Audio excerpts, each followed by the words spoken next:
And so, Bruce. Right. Bruce Macdonald, a longtime sailor, is quite familiar with shellbacks, as he's spoken to us at least a couple of times back in the 1980s. And more recently, in 2021 and 23, he talked about his two books, Sisters of the Ice, The Historic History of Canadian Arctic Sovereignty, and Never Say Hey. You did it. You said it. You had one job. Oh, Richard is good friend. Richard Burchill is his very good friend, and like Bruce, was captain of the STV Pathfinder for many years. Right. And Bruce has since moved to the West Coast, where he acquired the full-rigged ship North Star of Herschel Island. He sailed her extensively for 18 years. 28 years. 28 years. I know. Gee, two things wrong in this. My goodness. 28 years while he and his late wife raised 4 children aboard. Bruce will speak to us today about his latest book, Sound Like a Sailor, the Book of Nautical Expressions. He knows a thing or two about the language of the sea, as we can tell already. In his book, he catalogs nautical terms and idioms that are used in the common vernacular. Delving deeply into the colorful history behind each word or phrase, his alphabetic reference will help readers understand the maritime origins of our most ubiquitous expressions. It is a fun and essential book for boating enthusiasts and language buffs alike, full of fascinating information. Bruce has lots of true stories to illustrate these words and phrases. One such story is how minding your P's and Q's originates in how bartenders kept track of pints and quarts on sailors' tabs. But I shall leave the rest to him. Please give Bruce Macdonald a warm shout-out. Can I just make sure that the people online can hear us? I just got a text message saying that we are muted. Are we muted? Not any longer. Not any longer. Well, too bad for them. They're going to have to listen to this then. All right. Thank you all for coming out today, and let's get cracking. Let's get cracking. We say ashore when we're meaning to get on to something, but originally the first time that it was used was used to describe the distinctive sound that a sail makes when you sheet her home. This crack as you haul her in, and when we say to crack on with something, it just means to get on with it. But all it meant back in the day was add more sails. Let's crack on more sails. That was the first time that the expression was used. Do you see the way this is going to go now? If you're hunky-dory with that, we'll get going. Now, some of you know that there was a legendary street in Japan that the sailors all waxed poetic about because the women were plentiful and the drinks were cheap. Or no, I got that backwards. Never mind, it doesn't matter. The name of the street was Hunkadora, and so you had a hunky-dory time. And this was one of the expressions that's filtered down that we use today that most people don't know the history about. Okay, these have been your amuse-bouche. I should probably get going. I should probably get the lead out. Now that's an expression. It's a variation on an order that we use on board. And it said, ashore, get the lead out, hurry up. And it's said on board with some urgency too, because you're getting the lead line out. That's where it comes from. The lead line, of course, is this chunk of lead on the end of a rope or line marked in fathoms. And you want to get the lead out because you might be getting into shoaling water. You might be going to run aground. So we get the lead out to measure the depth in fathoms. And when you make this motion and you drop the lead in to find the bottom, you are making a sounding. You sound like a sailor. So when you're making that sounding, if you can't find the bottom, depth marked in fathoms, then your situation is unfathomable. You can't fathom the situation. Right. And for all you sailors out there, you know that a fathom is 6 feet. And 6 feet is roughly the length of your outstretched arms. But the original definition of fathom was the circumference of your arms as you went to hug your sweetheart. That was the official dictionary definition. All right. So all of these terms were something that somebody would have to learn when they came on board. Those weren't necessarily the important ones. When somebody found themselves on board a ship, a total green sailor, he would have to immediately learn the names of hundreds and hundreds of lines or ropes, what their function was, what specific belaying pin or cleat they'd made fast to, the orders for each one. Plus, you'd have to learn the parts of the ship. Plus, they would have to learn to communicate together because they didn't all speak the same language. So within this environment, within this community that's going to be at sea together for months, they started using these words and interchanging the words and what their definitions were. And when a person eventually retired ashore, they would continue to salt their conversation with these nautical phrases, and these have dribbled down into our common vernacular now, and that is what brought this book about. But how did somebody find themselves on board a ship in the first place?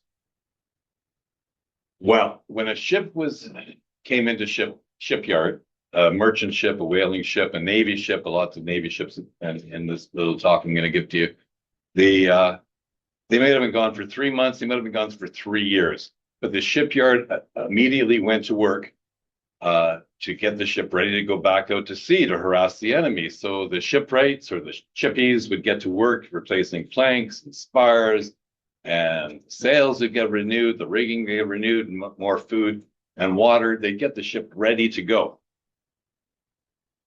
But the ship would sit there because they needed men.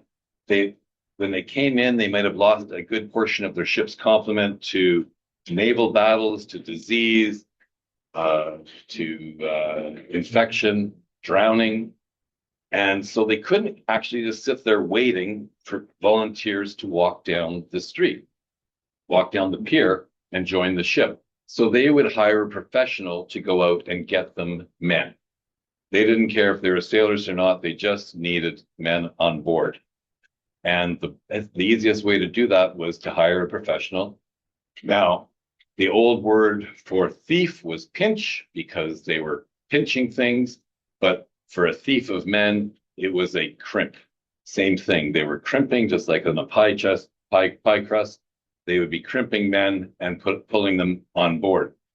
Now, the crimps knew that the captains didn't care if they brought the people on board sober or intoxicated,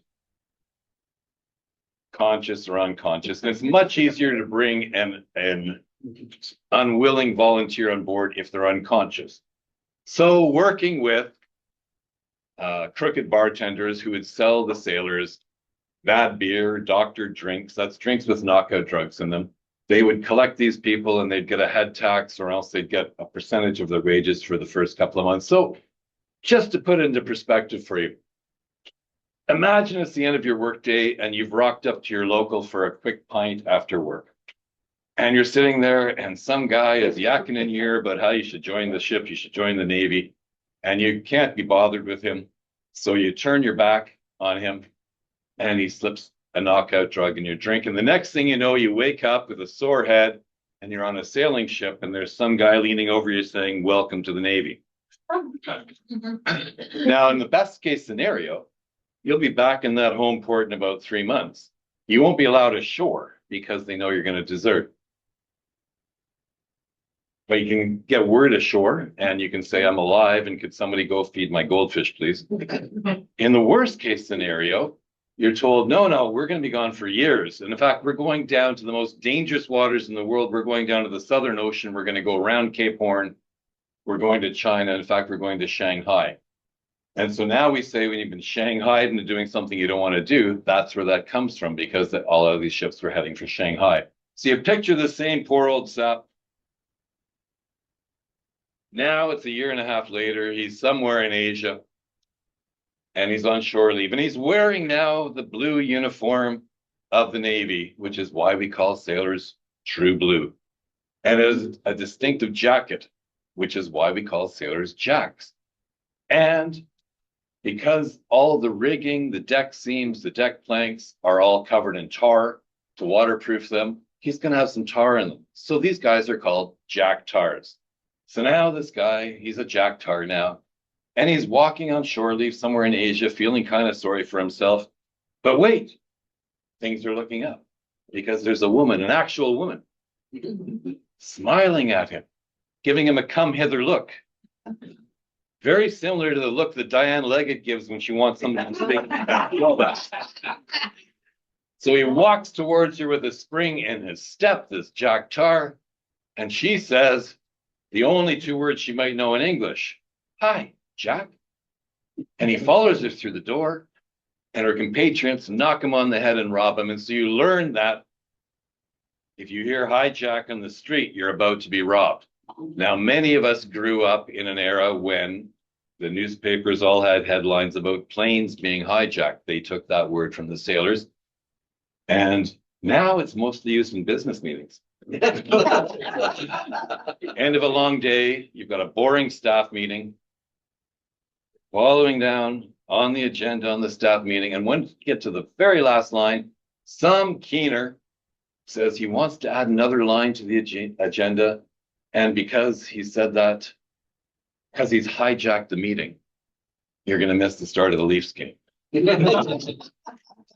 But this practice of drugging sailors, was so common that many sailors wrote about it in their autobiographies, in their journals, in their logbooks, in their sea songs or sea shanties. And in one of the most famous one, Liverpool Judies, which was actually taught to me by Captain Richard Burchill while we were at sea one time, it's verse after verse of this crimp trying to talk this guy into joining the Navy. And he's saying, "I'll be damned if I do, I'll be damned if I do." And then finally, towards the end, the crimp's had enough and he just drugs his drink. "And when next I awoke, it was late in the morning, the five skysail yarder down bound round the Horn, with an old pair of oilskins and two pair of socks, and an eye nailed to the head of me box. And it's roll, boys, roll, them Liverpool Judies has got us in tow." But my favorite in this genre is this song of revenge written by a mate of Richard's and mine now. And he wrote this beautiful song, A Sailor's Prayer, that just talks about getting revenge on these crooked bartenders, on these crimps. And the chorus is just "Oh Lord above, send down a dove with wings as sharp as razors to cut the throats of them there blokes what sells bad beer to sailors." Now, I don't do the song justice. It should be sung by a whole crew of shellbacks. In fact, a whole crew of shellbacks who could shiver the timbers of the National Yacht Club. Shiver the timbers, by the way, is a term that we use when a wooden ship comes down hard off a wave and the planks flex. But you're saying we don't know the song. Well, some of you may have noticed that I put out a subtle reminder of the book you desperately wish to buy. And on the back is that very chorus. And I'm going to be your crimp for the next couple of minutes and Shanghai you all into singing that chorus with me. Now, people, please don't be shy. This is nothing, because very shortly I'm going to ask all of you to take your shirts off. This is an interactive experience here for us. So when you're ready. Oh Lord above, send down a dove with wings as sharp as razors to cut the throats of them there blokes what sells bad beer to the sailors. Well done. All right. Now, there was another way that they could get people on board the ship.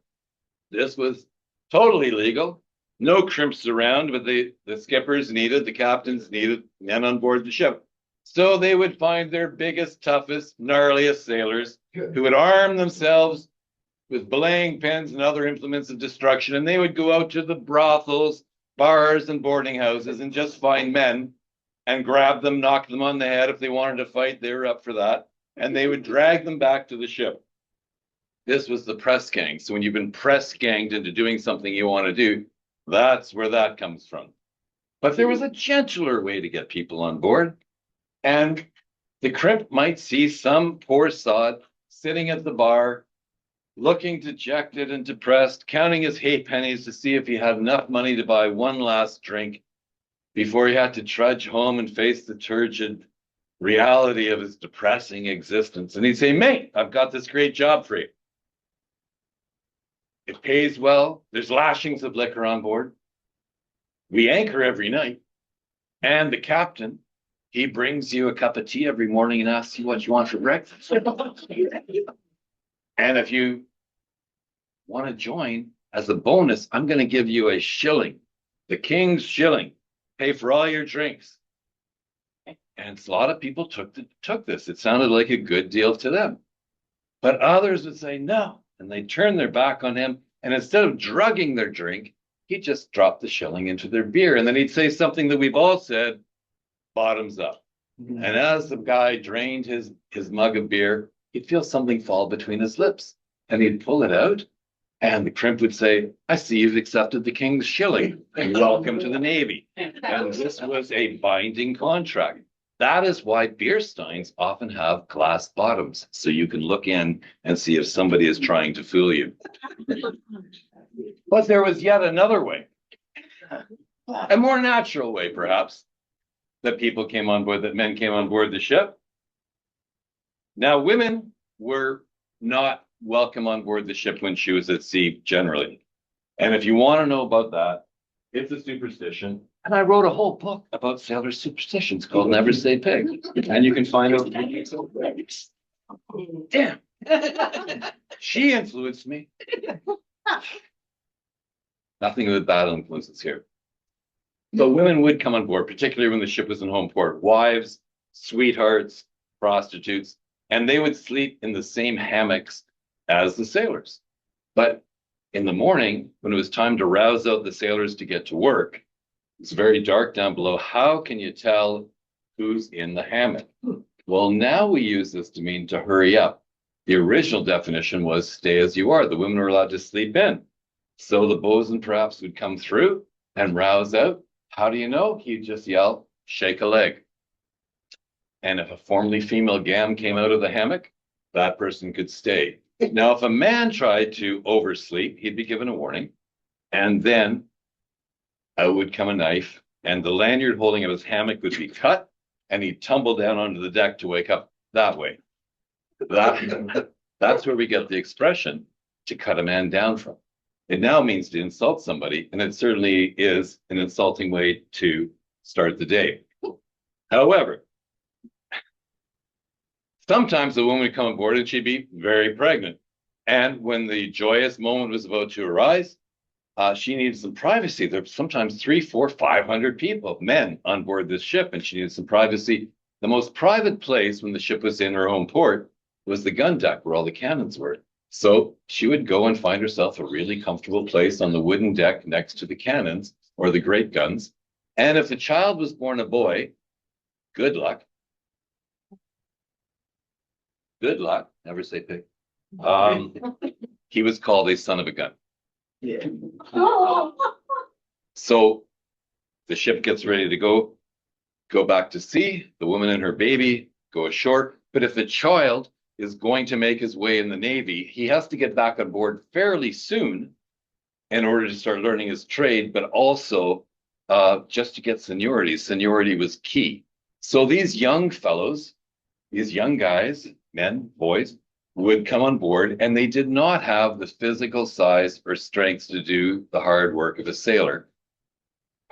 Truth be told, they were useless in that regard, but there were some jobs they could do. So for instance, when the men went aloft, the sailors went aloft, they'd climb up 100, 200 feet They'd climb out along the yards, the horizontal spars standing on the foot rope to reef the sails. Now, reefing the sails, they'd be hauling up a bundle of sail and tying it off with reef points. If you're trying to picture what that looks like, for those of you who imbibe in the devil's lettuce, a marijuana cigarette is called a reefer because it looks like a reefed sail.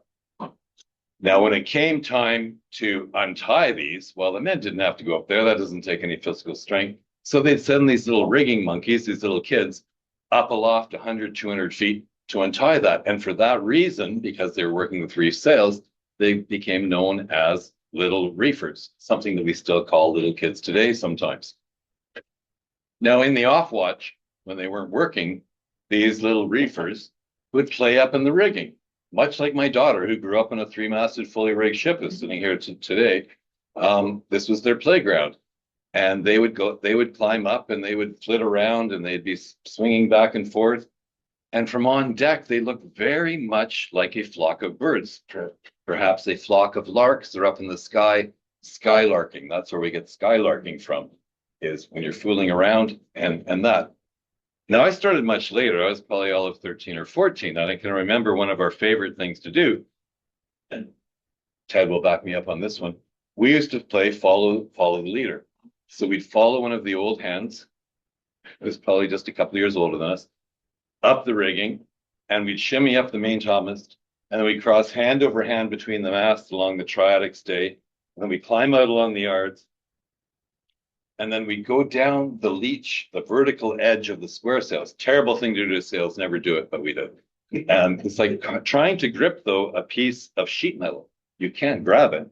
So you're very tenuous situation. And then some bright spark said, well, we're doing this, we should play tag, because it'll be really fun to kind of tag you and see if you'll let go. So I was relating this story to some current crew members of that same ship. And I was telling them about our skylarking, and one of them, I was disappointed but not surprised, looked at me and said, that would be really dangerous. And the other one looked at me like these big eyes, and he said, can you imagine the insurance paperwork? No, but times change, and you're probably right. Anyway, another job, that's skylarking. But another thing that the kids did, these young gentlemen on board the ship, when you're weighing anchor, that is hauling the anchor in, the anchor was made fast to this large hawser, big rope. The hawser was too big to go around the winches, called windlasses on deck. There'd be two windlasses set up. It was too thick to go around that. So they'd put a thin line around it called a messenger, kind of like a fan belt. And so as the hawser came in, you would lash the hawser to the messenger with these little lines called nips, and they would go along, and the kids would tie these, and then they'd untie them at the other end. And for that reason, they became known as little nippers. Another thing that we sometimes call little kids. But by far the most dangerous job that these little rigging monkeys had was during battle. Now, all of the gunpowder, the black powder, was kept in a magazine, which is this area of the ship away from any spark or flame. But during that, and it was made up into these wads, called wads. They're like these burrito-shaped canvas packages. During battle, of course, there's sparks flying out of the guns, there's flames flying out of the cannons, plus the enemy is shooting at you with that same stuff. And sometimes they would heat up their cannonballs or shot in their forge or furnace or stove till it was glowing, because they're trying to catch your rigging or your wooden hull on fire. That's where we get hot shot from. So with all of these flames and stuff coming, these little kids were sent to grab these wads, and they had to run around dodging the flames and sparks, because if one of them hit them, they'd be annihilated. And for that, they were called, because they're carrying black powder monkeys. Now, I've mentioned monkeys a couple of times. And monkeys were very, very trendy, late 17th, early 18th century. Monkeys were just being introduced from Africa and other tropical areas up into Europe. And so everything cute, like kids, cute and small, became known as a monkey. So we've all used a monkey wrench. On board ship, the top of the deck house, this small platform, was just known as a monkey island. We had a spare rudder. People had they had spare rudders called monkey rudders. We would send up a spar, maybe as a temporary gaff to fly the ensign or flag off of. A monkey gaff. There's even an intricate knot you can tie that you put on the end of a heaving line. It looks like a clenched fist, called a monkey's fist. Have any of you ever heard of the expression "cold enough to freeze the balls off a brass monkey"? Yeah. So this story is a life lesson for me. It had been it had been blazing hot during the day, t-shirt weather. And my group had been called on for the graveyard shift, midnight till 4. And when I came on deck, it was freezing cold. But once you're on deck, you've accepted the decks. Because this is a training ship, were not allowed to go below to get a sweater, wet weather gear, or to use the head. All that was said was, well, you're going to learn from this. This is the life lesson for you. So I was chattering away. My teeth were chattering away. And the watch officer, who was there probably wearing a nice warm thick woolen pea coat. It's called a pea coat because it's made out of pea for pilot cloth. And he said, oh, in the Navy, they used to have this dimpled brass plate. And on top of this brass plate would be these iron cannonballs.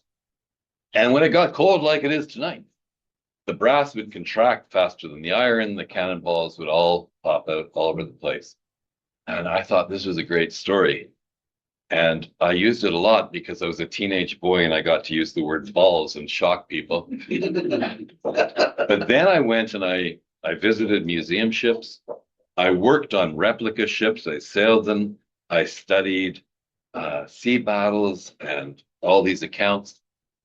And it wasn't true. It was a yarn. We call a tall tale a yarn because one of the most mundane tasks on board the ship was to break down old rope. Now, rope is made up of generally of 3 strands going clockwise. Within those strands are fibers going counterclockwise. And then inside that are yarns going clockwise again. And you break it down until you get to the yarns and then you start spinning them. And it goes on and on. So to entertain themselves, they would just tell themselves shaggy dog stories and they would just go on. And that's where we get that from. But monkeys, true. They actually exist. Spoiler alert. So monkeys would be coming back with the sailors. They pick them up and they train them and they'd use them as pets. And as they went from the warm waters, though, into the cold North Atlantic, the monkeys would get cold. And the sailors, being proficient with a needle and thread, well, come on, they're sailors. They're proficient in everything, right? So they would make these little outfits for the monkeys. And when they took the monkeys ashore, people would point and they would say, isn't that cute? That little cute monkey jacket. So the children ashore, particularly the boys, when they put on the jackets, they would get called monkey jackets. As the boys became men and started getting dressed, kept on getting dressed up, perhaps in a tuxedo, they would then say, this is my monkey suit. So the next time you're putting on a tuxedo and you call it a monkey suit, just know that this goes back to a sailor trying to keep his monkey warm, which isn't a euphemism. But there's lots of fashions have come off of from the sea, from the boats. Captains used to be rowed between ships to go and visit or to go and see the admiral or to go ashore.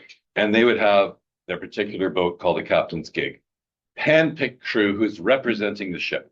So they wanted to make sure that they outdid the other captain's gig. So they would, embroider the names of their ship across their hats. They would put ribbons down the side of their pants. One captain took it a step further.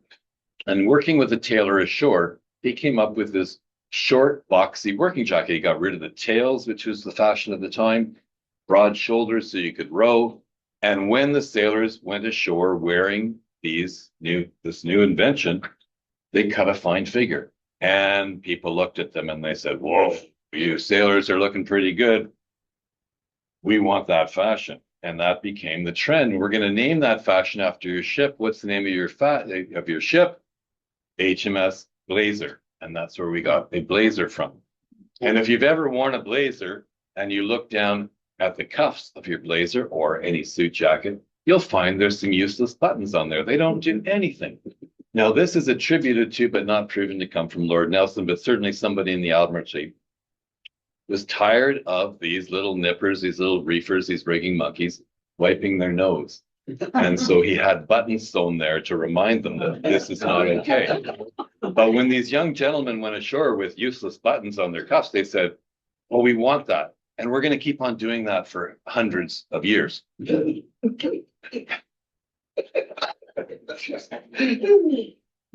tend to get off track and I go down these rabbit holes. Anyway, there's been lots of fashions come off the ship. Early in the morning, every morning, the sailors would have to go up and swab the decks. So they're throwing buckets down, there's saltwater pumps running, and they're getting soaked. So they started tailoring their pants to be wider at the bottom so they could roll them up over their knees. And out of that, we got bell bottoms. When a guy joined the ship, this Corsad we were talking about before, he would come aboard in his shore rig, which light, flimsy clothes, not suitable. So these he would take off, and just like you take off a line from a cleat on board or to take off from the shore, you cast off. So these clothes, he'd take off these clothes, these became known as cast-offs. And then he'd have to go into debt. The debt was called a horse, by the way. But he would go into debt and he'd have to get something out. These clothes that originally called slopes, but they're just called slops. They're just this big, awkward garments, shirt and trousers. And until he got out a needle and thread and made them tailored to actually fit, he was known as being sloppy. And that's where we get the word sloppy from. When sails are being made, particularly, when they're being made in India, they're being made out of this material called dungar, very, very heavy canvas-like material. And the sailors saw that the offcuts from these would make really good work pants. So they took this dungar and started making work pants, and that's where we get dungarees from. If you think these are all things that you'd find at a rummage sale, well, rummage comes from the old French word aromage, which just means the way you have cargo settled on your ship. But when a ship came in, she often had damaged goods, so they would have a rummage sale. And that's where we get rummage sale from. But it wasn't just the clothing that came about. We would also sailors would not only dress themselves, they would dress the ship. Now, dressing the ship generally means that you are putting up these, you've all seen them. Well, here we are. No, not these ones. Bright signal flags. There's a signal flag for each letter of the alphabet, plus some alternates, and then numbers 1 through 10. And when you put them all up in the rigging, then you're dressing ship. And sometimes the sailors would go up and they'd stand on the main yards of the ship. You still see that in pictures today. And so then that's called being dressed to the nines. Signal flags are really funny. I mean, back on the brigantines, we would send very pointed messages to each other by going through the International Code of Signals. You can get very, very specific. But during quarantine, here I go. Quarantine is an Italian word that comes meaning 40. And that quarantine word comes from ships having to stay for 40 days at anchor in isolation to show that they were disease-free. So that's another one. But during our quarantine, during self-isolation, I was living on my ship out west, and there's another fellow living a few piers over. Now, we could have texted, we could have phoned, but one day I look over and he's put a hoist up. What are you having for lunch? And I would respond, and then I would ask, what are you working on? And this just went back and forth. This straight signal flags. Anyway, we are signal flags. Signal flags we're also sent to messages. So for instance, the admiral would send messages to all the ships in his fleet telling them what to do in battle. And these would be coming fast and furious. So the signal officer, often called bunts, because he's working with the bunting, the signal flags, would be hauling down these flags and putting them back up. He'd be very, very busy. They're all flapping around. So we say we're busy now. We say we're in a flap, and that's where that one comes from. Now, every captain in a naval fleet had a certain number, and if you got in trouble with the admiralty, you'd get the signal saying your number is up, which meant that you had to go over and see the admiral. And if the admiral was really unhappy with you, he might get rowed over to your ship to have some stern words with you, maybe even to take command. Your flag would come down, his would go up. So you've been taken down a peg. Anyway, we're aboard and we're dressed. It's time for a drink. So there was water on board. Despite all the pirate movies you've seen, there was water on board, but it was kept in these big barrels on deck called butts. It's an oversized barrel. It's a different size of barrel called a butt. And there would be a hole cut in this butt that they could put in a ladle and come out. The hole, anytime you make an opening on a ship, it's called a scuttle butt. And that's where we say gossip or rumors and that. It's sort of like the water cooler for sailors. So they would all stand around there. But you've got to imagine, like, this butt of water, who knows how many times it's crossed the ocean. It's been out in the elements with sea spume coming into it. There's stuff growing into it. Plus, maybe even worse, there's hundreds of men all sharing the same ladle and kind of dripping and leaning over it. So it wasn't that popular. But beer was, and beer was very much available on board. In fact, every person on board the ship was issued every day about 4 liters, 8 strong pints of beer, plus a half pint of rum. And if the beer ran out, the rum ration went up.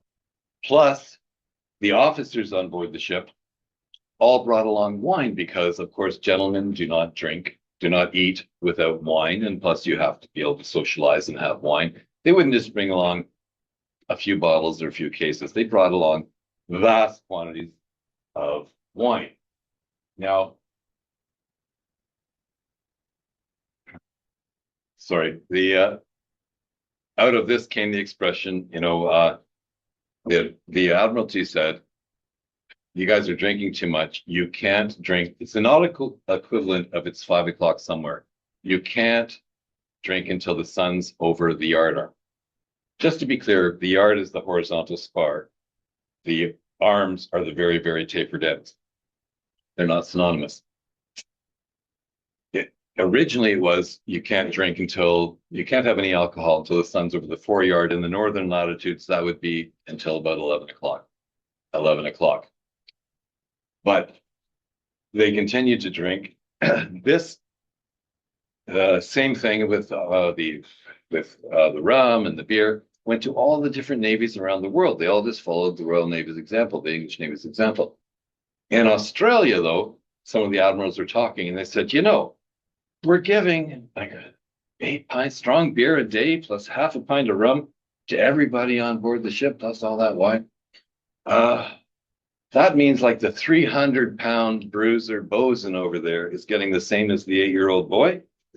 Maybe that's not right, because we're sending these boys up 200 feet up in the rigging. We're having them run around with gunpowder, attached to their. Let's not give them so much. So they thought about it and they said, we'll give them a half pint instead of a full pint. But I can't call it sober second thought, but they said, no, we'll give them a 3/4 pint. Now, if a full rig ship is like a full pint, 3 masts, full rigged in all their glory, and a half pint is more like a smaller vessel, say like a sloop or a cutter. What's in between? A schooner. We'll call 3/4 of a pint a schooner of beer. Ooh. And perhaps some of you have enjoyed a schooner of beer in the late hours in some pub where the drinks are cheap and there's some food around. Happy hour. Well, you can thank the American Navy for happy hour, because there was a flotilla of Navy ships, American Navy ships off the East Coast here. And to improve crew morale, one of the captains invited everybody on board one day for happy hour, and they gave them extra food and drink. And this spread throughout that navy, throughout the other navies, and now it is everywhere in the world. However, also in the American Navy, one of the admirals said, you know, we've got too much drinking going on board the ship. You can keep your wine and beer, but we can't have the officers who are in charge getting sozzled on wine all day. So no more wine for the officers. They can't bring their wine on board. Instead, we will substitute it for coffee. Now, his first name was Joseph. So a cup of coffee became known as a cup of Joe, said with derision. Like a lot of us think, oh, that came from cup of Java. No, this predates us by almost 200 years. Cup of Joe just comes from that.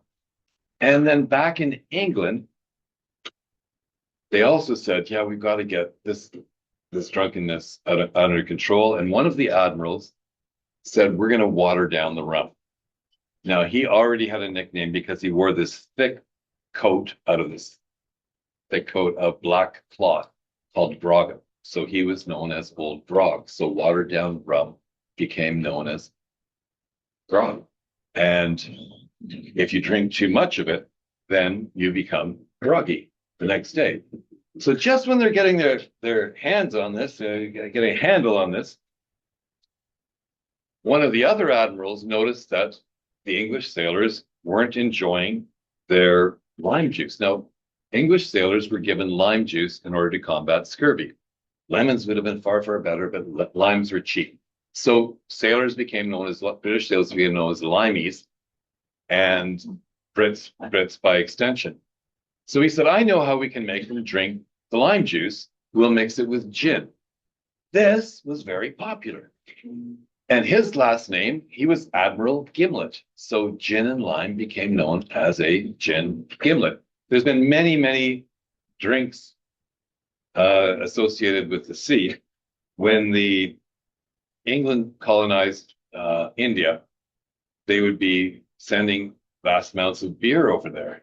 But it was very, very hot there, of course. And they were sending porter and stout, very, very heavy beer. And they said, no, we want a lighter beer. The lighter beer wasn't making it. It was spoiling before it got there. So one fellow came up with this recipe with a lot of hops that made the trip. And he called it Pale Ale for India, which became India Pale Ale or IPA. IPA. So, anyway, and I guess the last one is, why not? When we say down the hatch, that just, a hatch is an opening on deck, kind of like an orifice, kind of like a mouth. So we say down the hatch for that. All right, we're aboard, we're dressed, we're drunk. So let's go play with some guns. Now, when you start going into battle back in the age of sail, and you see another sailing ship on the horizon, and you don't know if they're friend or foe, you've got to figure this out very quickly. However, back in the day, each of the country's sailmakers designed and built their sails in a specific way so you could identify them. For instance, the French made a very high roach, very high cut along the foot of their sail. So you could tell by the cut of their jib whether or not you liked them, the way that they presented themselves. So you've decided we're on an English ship perhaps, and we see this is obviously a French ship. We're going to try and fool them. So a good Scottish sailing word, bamboozle. We're going to bamboozle them. Bamboozle means to put up a false flag. Put up the flag of a different country, maybe a neutral country, maybe it's Spain. This was a completely accepted ruse de guerre. And the other ship might do the same. You're trying to get close enough that maybe you can come alongside. You don't want to blast the ship to bits, because if you can capture that ship becomes part of your navy. But we've decided this is the enemy. We are heading down towards them with our false flag. But the rules of engagement are that before we fire the first shot, we have to haul down our false colors, show who we truly are, show our true colors. Thank you, Cyndi Lauper. So we're going to show our true colors, and the first shot is going to be a warning shot. it's a shot across the bows. Literally, we're shooting in front of them. We don't want to hit them. But when you are trying to shoot a cannon at distance, it's very, very difficult, very, very inaccurate.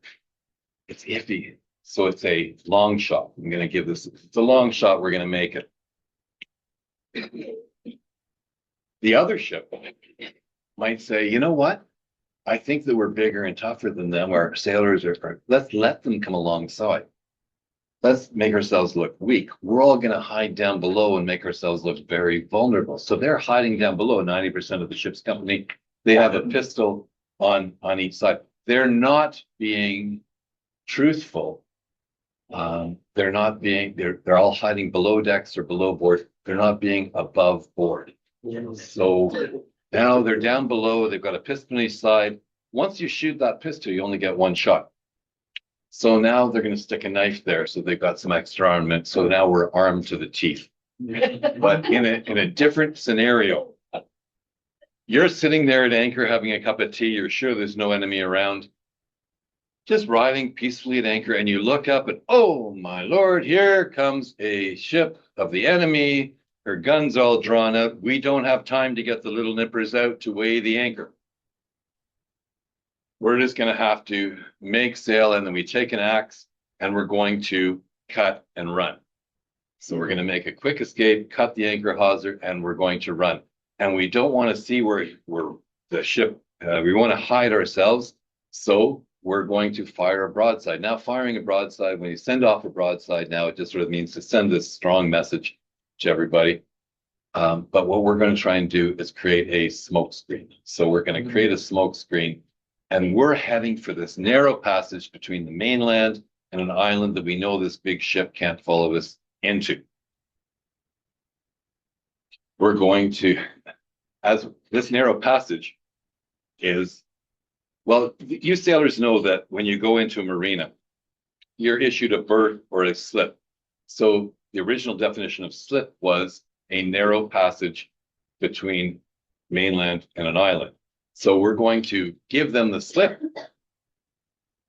We're now sailing towards that. We're not on a compass course. We're just keeping our sails full. We're sailing by the wind. So we're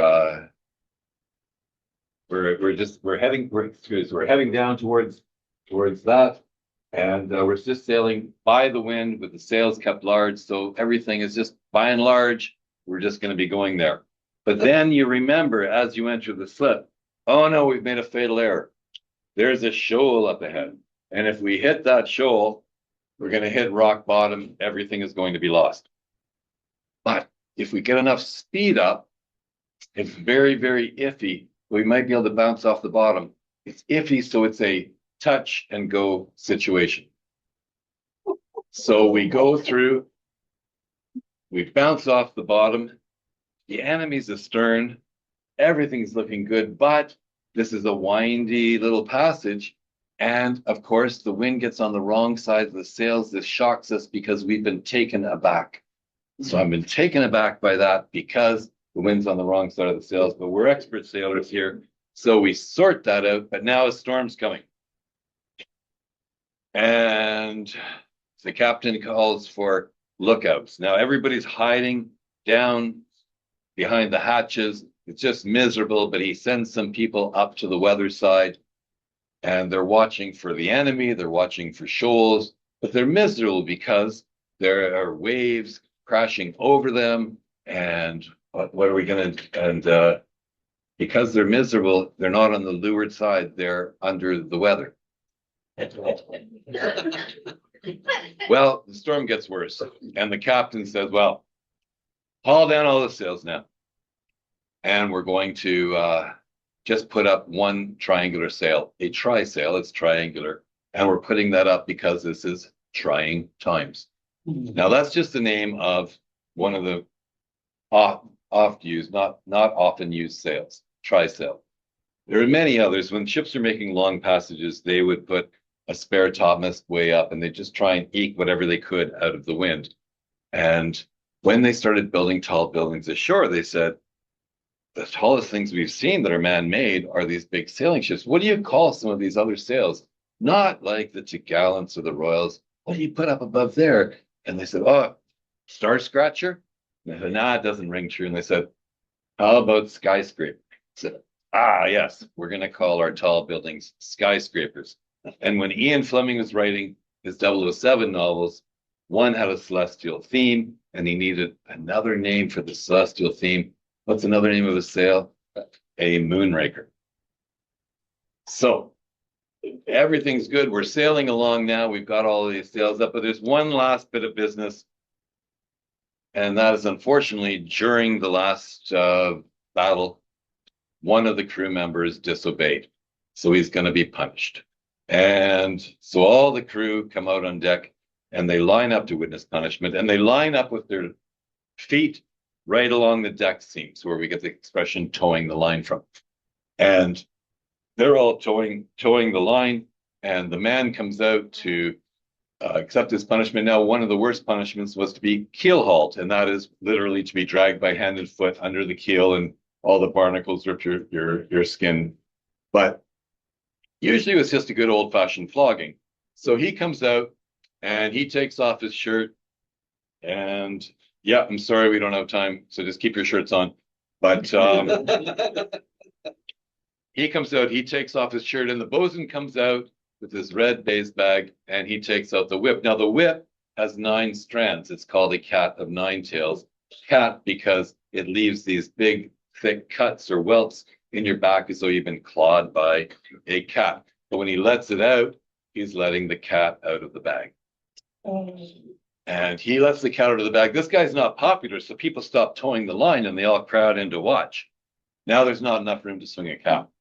But they all back up, and he gets his punishment, and he thinks it's all over. But no, we're going to make things a little bit worse. We're going to pour buckets of salt water on you.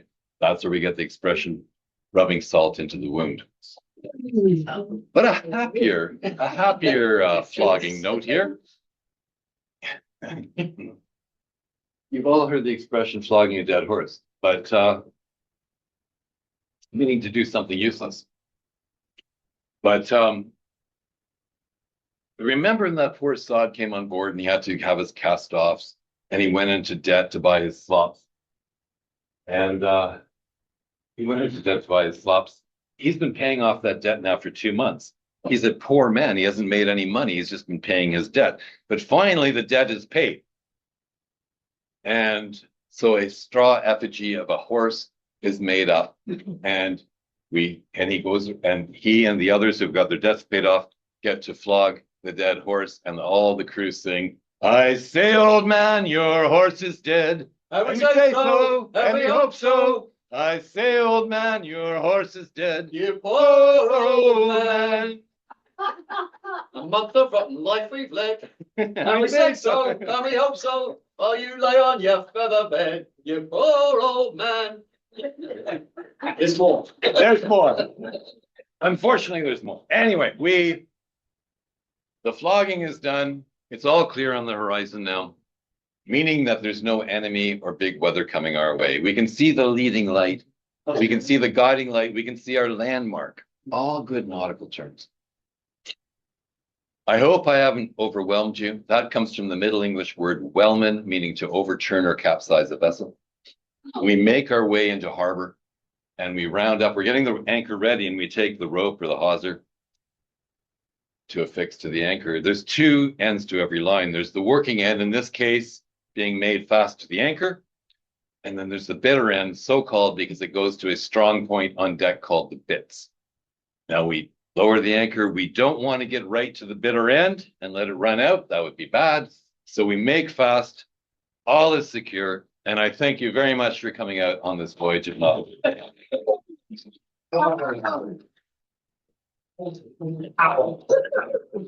was absolutely delightful. Thank you. Thank you. you. Stand over there. Do we have any questions or comments? Did you have something that you wanted to add? I couldn't find my card. Oh, Ron, yes. If anybody has any questions, I'm going to be sitting over there. Everybody enjoy your lunch and your beer. And I do think if anybody wants a copy of the book, I've got a handful here. So come around. Potato. Yes. Thank you. I'd like to give you a small token of our appreciation. Oh.